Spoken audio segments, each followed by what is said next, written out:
Hey, birds are a common sight flying through the metro skies here, but some of those birds, they're on a mission. Oh, man. They sure are. They're racing. Specifically, they're pigeon racing. Did you know this was a thing here in Oklahoma? Now pigeon we do. racing? No. Okay. News 9's Jordan curious. Daphnis. She's going to fill us in on all of it. She is live in Edmond to explain. Jordan, go ahead.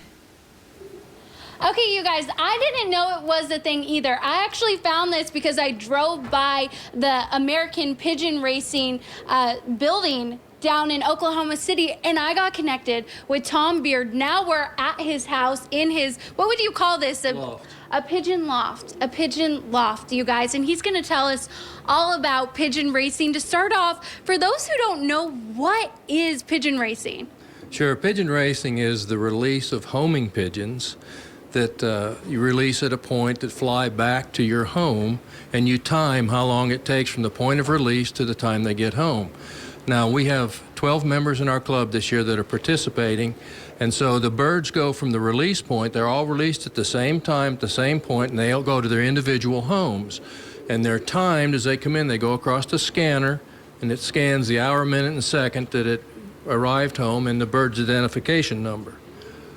Okay, cool. Okay, so and how many birds do you actually have in here?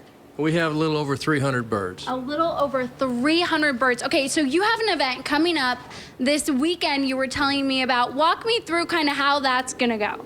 Well, tonight we'll go down and we'll place the birds in the trailer. And the trailer, we have a driver that takes the birds to the release point, and he'll go to Burleson, Texas, and he'll release them in the morning about 10 or 15 minutes after sunrise, and the birds then will fly home and they'll be timed. And so the average speed, the one that has the fastest speed, wins.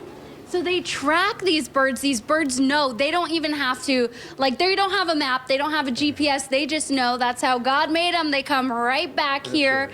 Right. Sometimes you said you do lose a few every once in a while. Can you tell me just about why this is, how you got into this and why you want other people to know about it? Well, when I was a kid, my brother brought home a couple birds and wouldn't take care of them, and so I did.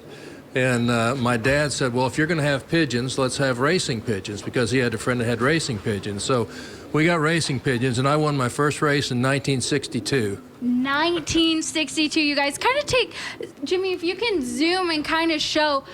Look at, I just am impressed with how gorgeous this facility is and how these birds are so well kept. You said that you kind of like to have a nice space for your birds and keep it nice and clean. I do. The birds don't really care, but I care. Yeah, absolutely. And so I like a nice spot. And so I've finished the inside, and it's just a special place for me. And what do we were talking about how this isn't just a sport for retirees. You want young people to get in here too and take part and learn about ownership and taking care of something? Sure. As I said, I won my first race in 1962. I was 16, you know, so I started racing. Actually, I was 14. I started racing when I was 14. And except for time in the Army, time in college, and the time when the boys were playing sports in high school, I've had birds. Oh, absolutely. And his son actually does this as well. So it's been a family affair. They're also a Texas Tech family. So I don't know if you guys care about that. But anyways, just such a cool and unique sport, you guys. I thought, what do you guys think about this? I want to know. Well, we have a couple of questions. You're talking about the speed of these racing pigeons. What's an average speed for the pigeons? Oh, that's a good question. What's an average speed for these racing pigeons? They'll typically fly about 45 miles an hour, and then faster or slower depending on the wind. Like tomorrow, we're going to have a big tailwind, so they'll probably fly 65 miles an hour tomorrow. Holy smokes, that's about as fast as a car. That's amazing. Jordan. They'll beat the driver home. Wow, they'll beat the driver back home. That's so, it's fascinating. Jordan, thank you, and thank him, and tell him good luck on that. I thought so.